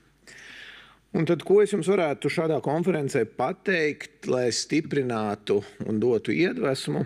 Manuprāt, tā būtiskākā atziņa, ko es vienmēr saku, ir tā, ka mīļie vecāki, jums ir jāpieņem jau no jebkura vecuma tā doma, ka jebkurai pilngadīgai personai ir tiesības, iespējas un vajadzība dzīvot atsevišķi no mammas un tēta. Un tas, lai gan šķiet neiespējami, dīvaini un daudzās situācijās nereāli, tomēr manā praksē tā ir bijusi, kad ļoti daudz gadījumu, kad vecāki saka, ka tas nekad nebūs un nav iespējams, beigās izvēršās pozitīvi un atbilstoši. Jo ne tikai jaunietim ir tiesības uz patstāvīgu dzīvi, arī vecākiem ir tiesības uz savu dzīvi, arī vecākiem ir tiesības baudīt dzīvi, arī vecākiem ir tiesības piedzīvot visu kaut kādus brīnumus, ko šī pasaule dod. Un līdz ar to 20 gadus strādājot rūpbērnā un veidojot pakalpojumus, mēs esam pieredzējuši situācijas, kur ģimenes no situācijām, kur būtībā 24 stundas pavada kopā vecāks ar bērnu, ir izgājušas uz situāciju, kur bērns apmeklē dienas jaunieci, pieaudzis cilvēks vai specializēto darbnīcu, kad ir grupa dzīvoklis vai specializēts dzīvoklis, kurā dzīvo patstāvīgi. Šobrīd tieši šonedēļ, bet pagājušo nedēļu tika atvērts jauns grupu dzīvoklis un dienas aprūpes centrs Priedainas ielā. Un kāpēc tas tā būtiski ir, jo 6 gadus atpakaļ es satiku vienu māmu, kurai ir jaunietis ar ļoti smagu autismu, ar ļoti izteiktiem uzvedības grūtībām un problēmām, ar agresivitāti. Un mēs runājam par to, par viņas sapņiem, mērķiem un kā varētu būt viņas dzīve. Un 6 gadus atpakaļ es viņai stāstīju un aizvedu uz mūsu grupu dzīvokli, rādīja dienas centrs, un tobrīd viņas jaunietim bija 15 gadi. Un pagājušo nedēļu es satiku to māmu šajā pakalpojuma atklāšanā, un viņa man teica, ka tajos 5-6 gadus atpakaļ, kad es viņai stāstīju visu kaut ko, viņa teica, tas viss izklausās superīgi, tikai ne manam jaunietim un ne man. Tas nedara mums ceļš, jo viņam nav tādu spēju, nav tādu uzvedības normu un citu lietu. Pēc 3 gadiem pēc mūsu sarunas šim jaunietim palika 18, un viņš sāka apmeklēt dienas centru. Un pagājušajā nedēļā viņš sāka dzīvot patstāvīgu dzīvi grupu dzīvoklī. Mums ir liels jautājums, kā tur izdosies viss, un es ļoti tur rīkšos par to, ka tur viss būs kārtībā. Bet ar tās mammas teikums bija tāds, tos 6 gadus atpakaļ es klausījos, bet nedzirdēju un neticēju, bet šobrīd tas ir piepildījies. Es ļoti ceru un sāku būvēt savu dzīvi no jauna, un ļoti baidos no tās dzīves, kas man būs šobrīd bez mana dēla. Un tāpēc tas nav arī tik viegli, tā nepārautās nabas sindroms, nabasaites sindroms, viņš ir ļoti, ļoti izteikts, un tīpaši vecākiem, kuriem ir bērns ar kādām īpašām spējām. Tā rezultātā aicinātu visus vecākus, kas ir zālē, jau par to sāk domāt ļoti laicīgi un gatavot sevi, jo tā būtu normāla praksa. Vai to ir šobrīd visiem iespējams viegli nodrošināt? Nē. Mums trūkst grupu dzīvokļu, mums trūkst dienas centru, mums trūkst speciālistu un daudz, kas mums trūkst. Bet līdzīgi kā Nikita, tas, ko es varu iedrošināt, ir vecākus cīnīties, iesaistīties un pieprasīt tos pakalpojumus, kas viņiem ir nepieciešami. Jo arī Rūpibērns 30 gadus atpakaļ, mēs šogad svinam 30 gadu jubileju, tika veidots kā 3 vecāku organizācija, lai viņu bērniem būtu pakalpojumi dienas laikā un lai nebūtu jādod bērnu pansionātā. Tas nozīmē, ka tikai vecāku spēks, vecāku enerģija var dot kaut kādu pozitīvu ietekmi, pozitīvu rezultātu, lai mums kaut kas šajā sistēmā mainītos un ik katram jaunietim būtu tie pakalpojumi, kas viņam ir vajadzīgi. Otrs, ko gribu teikt, ir, kad neatkarīgi no invaliditātes veida, katrs cilvēks ir pelnījis, vai viņam būtu jābūt tiesībām uz darbu. Mēs jau kopš 2018. gada esam izveidojuši tātad CARB Café, kas ir sociāls uzņēmums, darba integrācijas uzņēmums un dod darbu cilvēkiem ar invaliditāti. Un mūsu praksē un pieredzē ir bijuši daudz gadījumi, kad jaunieši, kuri nekad nebija domājuši par to, ka varētu strādāt vai būt nodarbināti kādā darba profesijā, dara un strādā. Vienlaicīgi tas galvenais faktors ir radīt vidi, kur nevis mēs meklējam darbinieku konkrētam amatam, bet vidi, kur mēs katra darbinieka spējas izmantojam, lai kopīgi radītu procesu. Un šeit arī mans aicinājums būtu vecākiem, organizācijām izdarīt lielāku spiedienu uz Labklājības ministriju, jo, manuprāt, vēl joprojām cilvēku ar invaliditāti nodarbinātības ziņā mēs ļoti, ļoti tālu atpaliekam no citām valstīm. Man ir izdevies būt valstīs, kur cilvēki ar ļoti smagiem funkcionāliem traucējumiem, ļoti smagu invaliditāti strādā rūpnīcās, birojos vai kādās citās darba vietās, un viņiem ir nodrošināti visi apstākļi, lai viņi varētu pelnīt un nebūt tikai patērētāji, bet arī dot kaut ko sabiedrībai.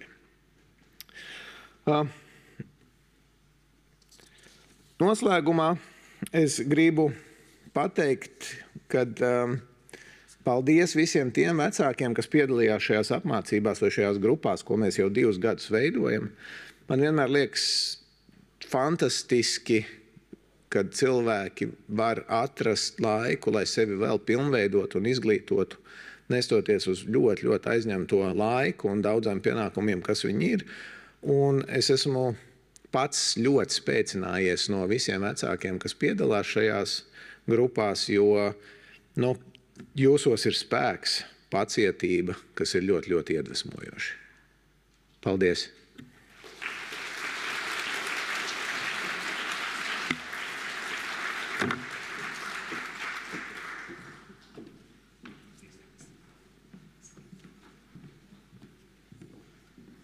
Tu taču arī turpināsi būt mūsu talismans, vai ne?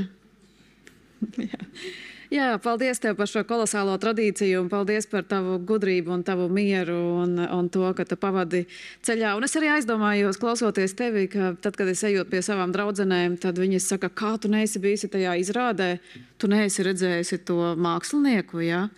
Nē, es neesmu redzējis to mākslinieku, tāpēc, ka mans laiks ir aizgājis kaut kur citur, un paldies tev par to sapratni, un paldies tev par tavu spēku un tavām zināšanām. Nu, lūk, un tas jautājums, tagad es atbildēšu uz jautājumu, ko uzdeva Līga Vasara Brakmane. Kur ir tēvi?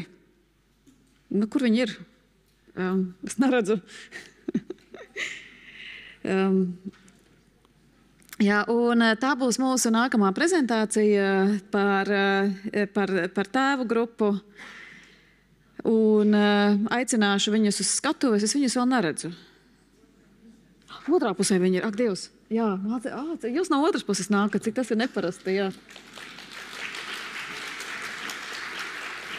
Cik labi, es jau paspēju satraukties. Pirmo reizi es paspēju. Es pat tā kā man telefons zvanīja, es nesatraucos, bet tagad gan es satraucos. Jā, tā kā skatuve, visa skatuve ir jūsu. Paldies. Ceru, ka mūs dzird. Dien. Šito slaidu jūs jau laikam esat redzējuši vienreiz.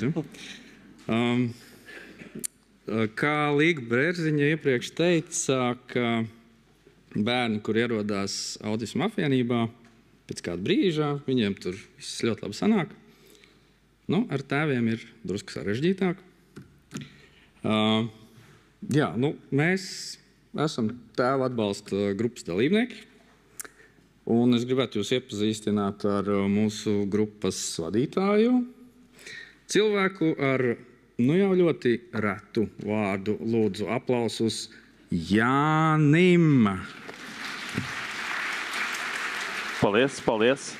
Un mans kolēģis Oskars, kuram Lašustē ir viņa sievas tēvs, un uz Munaveģi viņš mūs vēl nav aizvedis.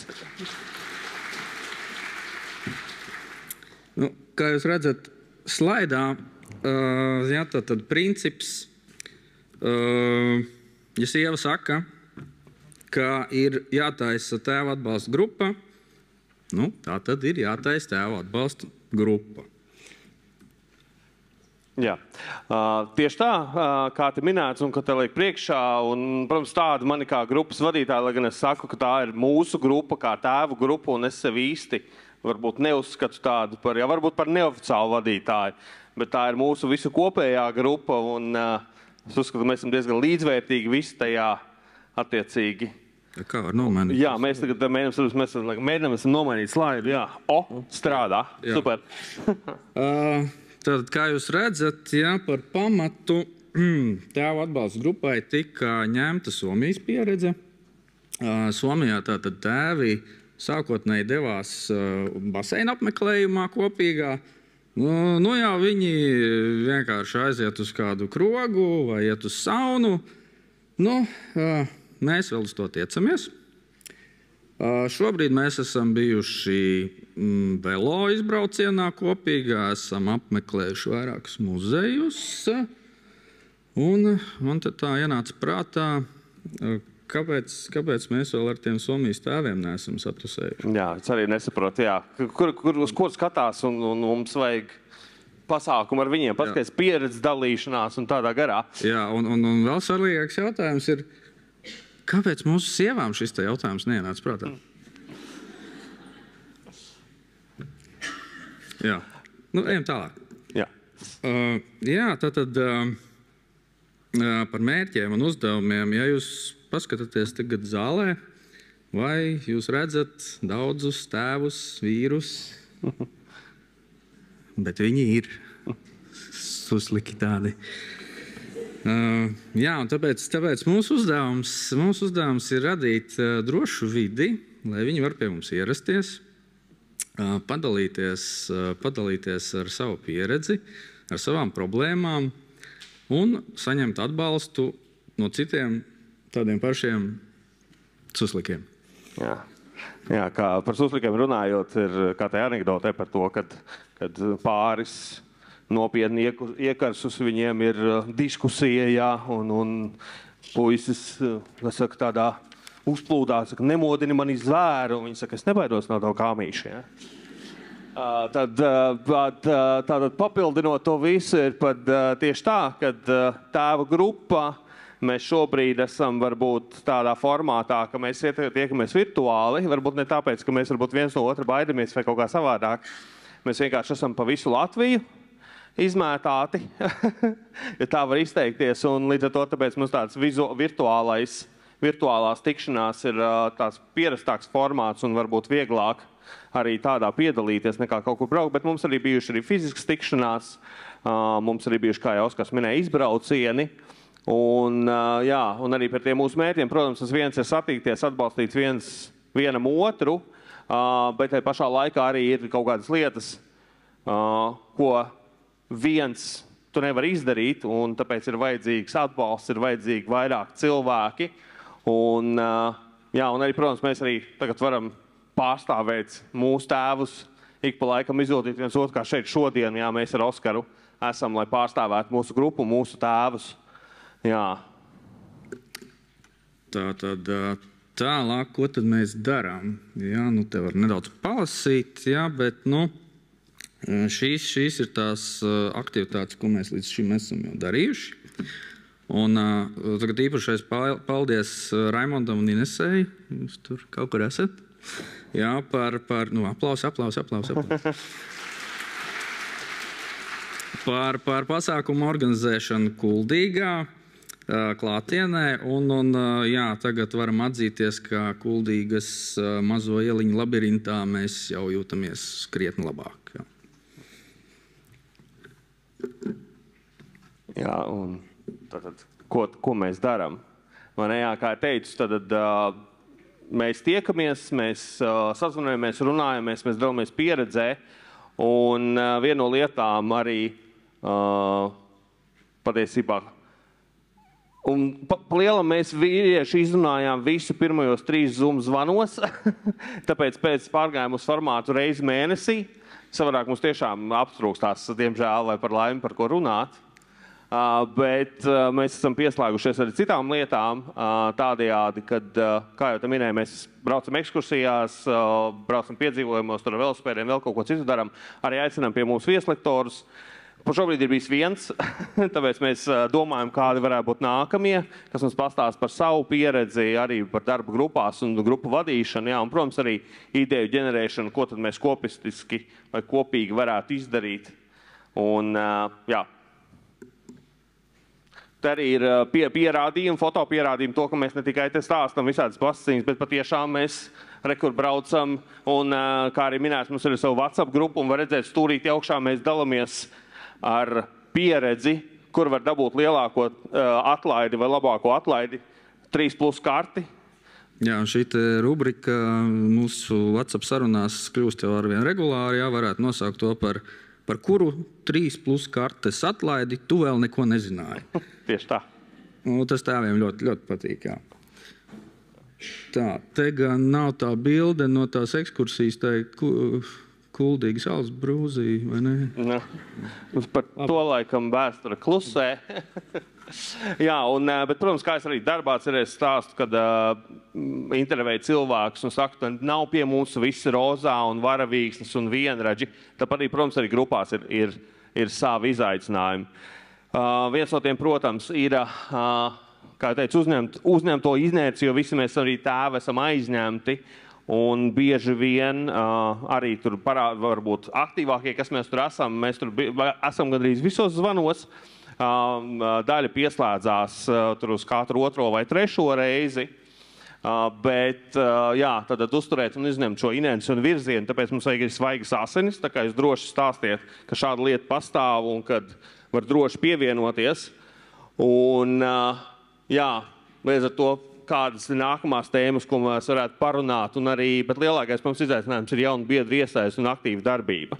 Par to, ka, protams, mūsu šodienas tēmas vai mūsu uzstāšanās, kā saka, virsraksts ir tēvos ir spēks, protams, bet mūsos visos ir spēks, bet cerēt, tas spēks aptrūkstās vai pietrūkstās vai vajag motivāciju, un tieši tas ir viens no iemesliem, kāpēc šī grupa tika tapa un kāpēc viņi tika izveidotas, tāpēc, lai ja tev šobrīd nevajag palīdzību, tad tu vari būt tas, kas tu vari palīdzēt citiem, tu vari dalīties savā pieredzē, tu vari iedvesmot citus, un tajā brīdī, kad tev būs vajadzīga nepieciešama palīdzība vai padomas, tev vienmēr būs jau, kā saka, gatava sistēma, caur kuru tu varēsi šo palīdzību iegūt. Jā, un kā jau teicām, mums jau ir kaut kādas lietas, jau ir procesā, varbūt mums vēl kaut kas nav līdz galam pabeidzies, ir tikai iesākts, bet ir pāris lietas, kas jau mums no mūsu šī gada tikšanās un ir sasniegtas, var teikt. Ir tas, ka jā, viena no pirmām lietām, ko visi tēvi ļoti aktīvi apspried pirmās 2 vai 3 nodarbības, bija tiešām par latviešu valodas apmācības palīglīdzekļu un vizuālās līdzekļu trūkums, jā, vai arī, teiksim, nepieejamība, vai kaut kādi limiti, un līdz ar to tā ir viena lieta, pie kā mēs šobrīd strādājam pie idejas un viņas potenciāls cerams realizācijas par tieši uz latviešu valodu apguvi un vizuālo rīku. Arī mums ir daži tēvi ir ļoti aktīvi. Šobrīd mums Tukumā ir visu šo sarunu rezultātā izveidojusies Tukuma vecāku un speciālistu apvienību biedrība vienoti dažādībā, kur viņi cenšas rast šobrīd finansējumu, meklē, lai varētu un iet pie skolām un bērndārziem un tādā garā prasīt, kādas palīdzības nepieciešama, un tad viņi mēģinās nodrošināt speciālistus, kas arī tad varētu veikt. Tā kā, ja jūs esat no Tukuma vai Tukuma, tad jūs droši varat meklēt šo biedrību, viņiem pievienoties vai ar viņiem uzsākt sarunas un tādas lietas. Un, protams, mums arī, kā teicu, viena no lielākajiem izaicinājumiem ir iekustināt tēvus un dabūt viņus aktīvus un dabūt viņus iekšā grupā. Tad arī viena no lietām, ko mēs cerams realizēsim nākamgad, jo šovasar līdz galam nesanāca, tas ir tēvu grupas tūre, jā, kad mēs vienkārši varētu braukt pa Latviju pa reģioniem un stāstīt, kad mēs būsim. Somija tad pēc tam. Un pēc tam Somija. Tieši tā. Nākamais Somija. un tad būs iespēja arī mūs satikt un ar mums arī parunāties, ja vien nevar saņemties tā. Virtuāli mums pieteikties tagad, kad droši varēs mūs arī satikt, pasēdēt pie kādas piena glāzes, sulas glāzes, ūdens glāzes. Jā, un ar to arī mēs gribējām pabeigt mūsu prezentāciju. Kā mēs esam pēdējie, mēs negribam jūs teikt lieki. Bet varbūt jums ir kaut kādi jautājumi vai vēl kādas lietas jūs gribētu dzirdēt no mums, vai jums kaut kas no zāles. Ja visi ir pārāk noguruši un visi grib pēc iespējas ātrāk. Es varbūt pirms es došu vārdu sev, jo būs vēl viena prezentācija par potenciālajiem projektiem. Es tikai vēlējos, Oskar, pateikt tev, atceries tā nebija pirmā reize, kad mēs satikāmies, bet mūsu pirmā darbnīca Kuldīgā, kad es strādāju ar bērniem, mēs mēģinājām saprast, kas katram bērnam patīk. Mums bija komiksu darbnīcas, un tajā laikā, Oskar, kaut kā pilnīgi nejauši tu sāki spēlēties ar vienu bērnu, tad ar otru bērnu, un viss beidzās ar to, ka bērni visi bija uz skatuves, jūs lidinājāt lidmašīnas, spēlējāt bumbas, un visi bija iesaistīti, un šajā brīdī notika vēl viena maģija, jo tāpēc, ka tas tiešām unikālais arī Autisma apvienībai ir tas, ka mēs redzam ļoti lielu tēvu īpatsvaru. Bet tu parādīji fantastisku piemēru citiem tēviem, cik interesantas lietas var darīt kopā ar bērniem un cik interesanti bērni iesaistās, kā viņi atklāja arī dažādus savus unikālos talantus. Tu mācīji biljardu spēlēt vienā citā darbnīcā viņiem. Un ar ko tas arī rezultējas tiešām ar to, ka vecāki nomierinās, bērni nomierinās, bērniem ir ļoti interesanti. Jā, un es arī skatījos, kā citi tēvi, viņi skaties, kā viņa jaunu pasauli atklātu. Vau, mans bērns to var un to var un to var. Un šī te aktivitāte aug, un mums tagad Oskars arī vakardien bija LEGO tehnoloģiju darbnīcās, un es ļoti tiešām ceru, ka arī ar Liepājas biedrību palīdzību Liepājā būs šīs te pašas LEGO programmēšanas, LEGO tehnoloģiju darbnīcas mūsu bērniem, un es turpināšu uzdot to jautājumu, vai tu vēl esi gatavs. Jā, tu esi gatavs, jā, mēs jau to arī zinām. Un līdz ar to tieši caur šo grupas spēku atbalstu mēs arī varam izaugt. Un Jāni, paldies arī tev, jo tāpēc, ka tur arī no kājas aug arī tieši tehnoloģijas no tavas puses. Un tā kā mēs turpināsim kopā darīt un tiešām sūtiet visus tēvus pie tēviem. Ne tiem precedējas pie mums, jā. Pie tiem nevajag, pie mums, pie šiem. Uz tēvu grupu, jā, un lai mammas arī var atpūsties. Tā kā paldies, kungi, jums par...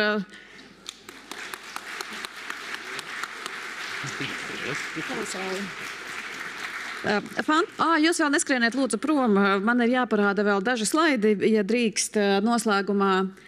Mums būs prezentācija, kā klājas mums mūsu projektos. Un tūlītās, jā.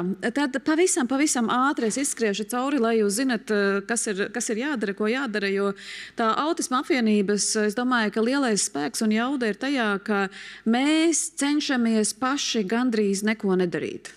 Tā neizklausās, bet, kā jūs redzat, tēvi jau ir izveidojuši savas šūniņas un to biedrība, un mēs aicinām visām reģionālajām atbalsta grupām veidojiet savas biedrības. Mēs projektus rakstam maz, bet mēs sniegsim atbalsta vēstules, un arī, ja jūs esat sociālo darbinieku kāda šūniņa vai speciālo pedagogu vai vispār izglītojošo pedagogu biedrība, un jums ir jautājumi, kā tas notiek ārzemēs, vai mums ir ideja, droši nāciet pie mums, mēs palīdzēsim jums uzrakstīt, mēs atbalstīsim ar vēstulēm, jo Autisma apvienības mērķis būtu tuvākajā laikā, tuvākajos gados varbūt, ka mums paliek tikai tā svinīgā daļa. Tas ir tā, par ko runāja Elīna, atpūtas daļa, ja, ka pārējo darbu izdara izdara izglītības iestādēs un medicīnā, un tiešām mēs varam dzīvot harmonisku, veiksmīgu dzīvi. Un mums ir notikušas pāris labas lietas. Mums arī sadarbībā ar Atver sirdi Betānijā bija brīnišķīgs projekts tieši vizuālai atbalstam, kur mēs izstrādājām kopā vizuālu atbalsta materiālus un devāmies ar jauniešiem ekskursijās. Mums ir bijis brīnišķīgs projekts, kur mēs arī iesaistījām mūsu izglītības iestādes un arī vairākas darba vietas tieši viesmīlības jomā, kur mēs palīdzējām jauniešiem ar autismu apgūt prasmes, lai viņi strādātu viesmīlības jomā, un mēs arī izstrādājām spēli. Bet paralēli tam mūsu arī brīvprātīgie un mūsu arī komanda, un tā ieskaitot tiešām milzīgs paldies Annai Binderei par palīdzību, mums ir izveidots tiešām kvalitatīvs apmācība kurs, kas jums arī ir pieejams un ko jūs gan kā pedagogi, gan kā sociālai darbinieki varat izmantot, lai citiem mācītu gan par to, kas ir autisms, gan kā veidot autismam draudzīgu darba vidi un vidi kopumā. Ļoti labi materiāli arī pārbaudīti. Mums ir sācies absolūti lielisks projekts, ko arī palīdz Anna. Anna, sveicieni atkal tev veidot, kas ir Perspektīva, kur komanda, mēs arī filmējam jauniešu ar autismu perspektīvi, un tā ir absolūti aizraujoša tāda video pieredze, arī stereotipu laušanas pieredze, jo tāpēc, ka jauniešiem ar autismu tiek uzdoti dažādi jautājumi, un viņiem tiek filmēta viņu reakcija, piemēram, par to, kā izskatās cilvēks ar autismu, un tad viņi ļoti pārsteigti, par šiem te jautājumiem un tādiem ar interneta komentāriem. Brīnišķīgs projekts. Tad arī paralēli mēs veidojam materiālus, mēs veidojam blogu ierakstus, terminoloģiju, diskusijas ar pašiem jauniešiem un pieaugušiem ar autismu, jo mums tiešām vajag ļoti atbalstīt tas, ko mēs redzam, ka no skolas izkrīt ārā cilvēki ar fantastiskiem talantiem. Mēs redzam, ka darba vietas zaudē izcilus darbiniekus tikai tāpēc, ka viņi nesaprot autismu, un mēs arī palīdzam tiešām pašiem, aicinām pašus pieaugušos un jauniešus ar autismu palīgā skaidrot, kas tas ir.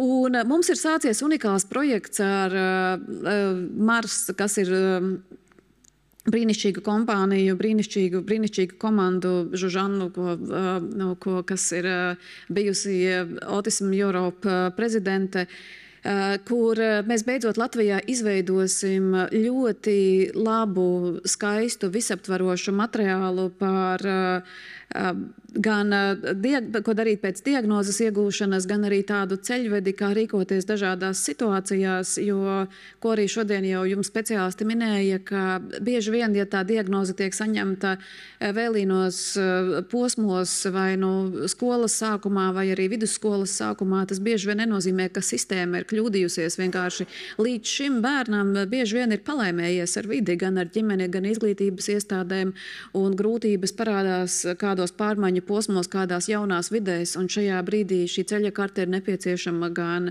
pašam jaunietim ar autismu, gan arī tai videi, kurā šis jaunietis ienāk. Un parasti un ļoti bieži tur nav vajadzīga cīņa, tur ir vienkārši vajadzīgs materiāls, kas palīdz izskaidrot. Un pašlaik mums notiek brīnišķīgs tāds brainstorma formāts, kad mēs apkopojam dažādas idejas, kā izskatīsies šī ceļa kartes vizualizācija, vai tā būs ceļa karte, vai, protams, ka tur būs arī apraksti un vadlīnijas. Un mēs noteikti taisīsim resursu talku, jo mēs vēlamies apkopot materiālus gan no dažādiem reģioniem, gan no dažādām jomām, nozarēm, gan arī dažādos vecumposmos. Lūk, un tas ir tas, ko es arī minēju. Ir vieta jūsu idejām, un es pirms es noslēgšu konferenci un pateikšu vienu ļoti svarīgu teikumu. Es vēlējos uz skatuves aicināt Nelliju Repinu. Nellija ir, es ceru, ka viņa ir. Jo tāpēc, ka mums bija plānots, ka viņa ir kopā ar Raiti Zepu, ja Nellijas nav, tad es atdošu viņai atsevišķi dāvanu viņai. Un tā kā es redzu, ka viņas pašlaik zālē nav, tad es atdošu pēc tam viņai. Tas, ko es arī gribēju pateikt, ka milzīgi paldies Nellijai Repinai par palīdzību. Varbūt, ka viņa nāks no otras puses. Jā, viņa zināja. Es viņai pateikšu pēc tam, es viņai atdošu, jo tāpēc, ka... Nē, ejam tālāk, man vienkārši jāpasaka svarīgākais teikums. Jā, bet es pēc tam Nellijai arī pateikšu, jo tāpēc, ka Nellija izdarījusi fantastisku atbalstu un palīdzējusi... Kur ir kolosāli Nellija, nāc šurp.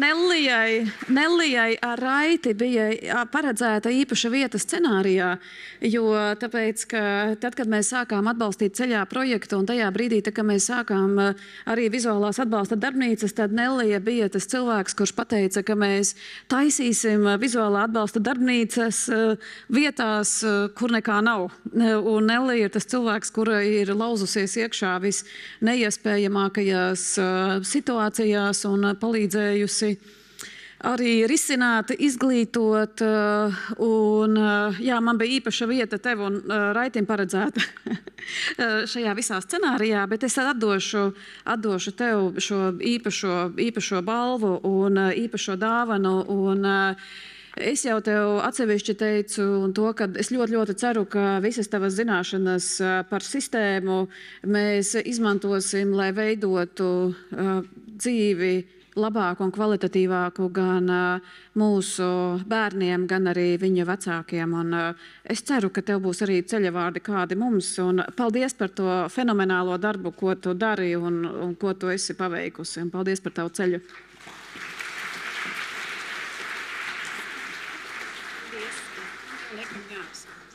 Man ir jāsaka. Kas ir vienu teikumu?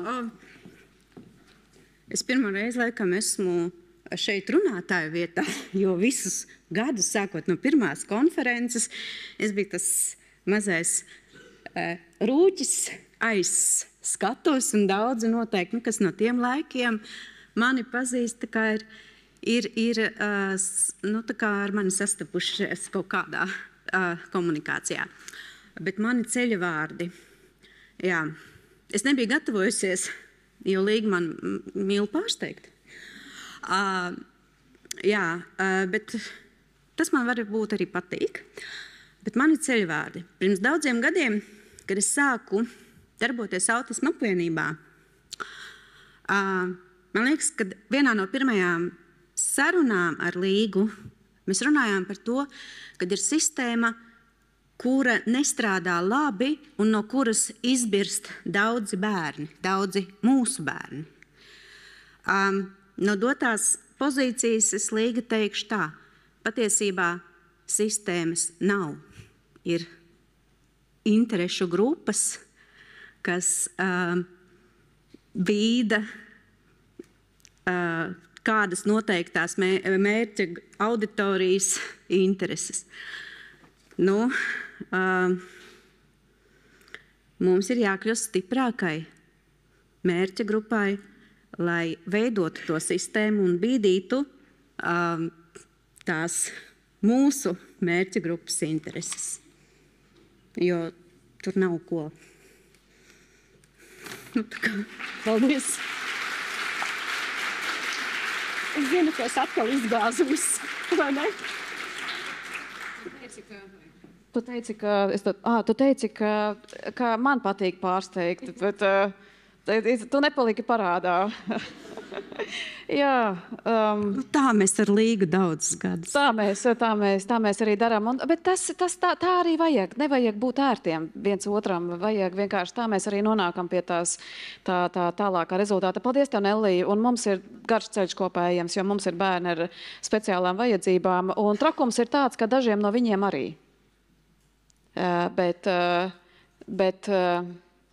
Bet tas nepalīdz. Man kādreiz teica, ka tajā brīdī, kad viņiem būs bērni ar speciālām vajadzībām, viņi palīdzēs un sapratīs, bet tā nav taisnība. Tā kā turpinot, padziļinot šo bēdīgumu. Un man ir jāpasaka vēl viens ļoti bēdīgs teikums. Jūs redzējāt, ka bija cilvēki, kas aizgāja prom ātrāk. Jūs redzat, ka rindas ir palikušas tukšākas, jā? Jūs redzat, jā. Un vai jūs zinat, ko daļa no šiem cilvēkiem darīja ārā?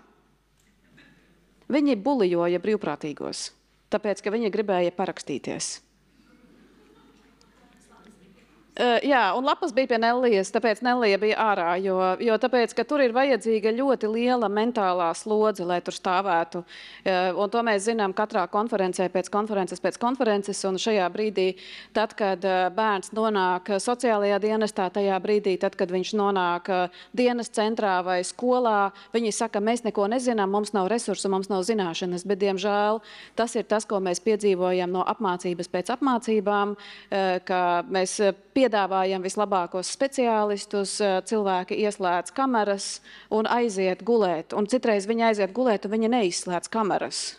Un es reāli, un starptautiskie speciālisti, viņi lasa lekcijas, viņi redz, ka tas cilvēks guļ.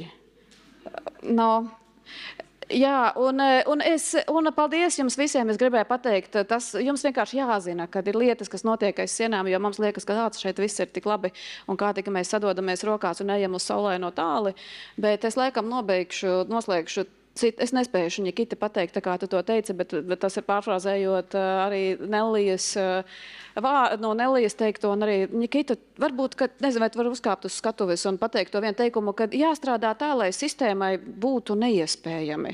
Kā tur bija tas tavs citāts? Tu vari atkārtot viņa?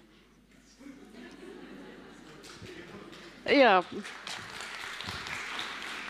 Es nezinu, par kuru citātu iet runa, bet es domāju, ka tas ir tas jautājums, kas šodien izskanēja daudzkārt, ka tiešām tikai jūsu rokās ir tas spēks panākt izmaiņas sistēmu, un dažreiz tas ir grūti, bet ja es atskatos uz pēdējiem 10 kaut vai gadiem, tad milzīgas izmaiņas ir notikušas, un mēs to kopā varam izdarīt, es domāju.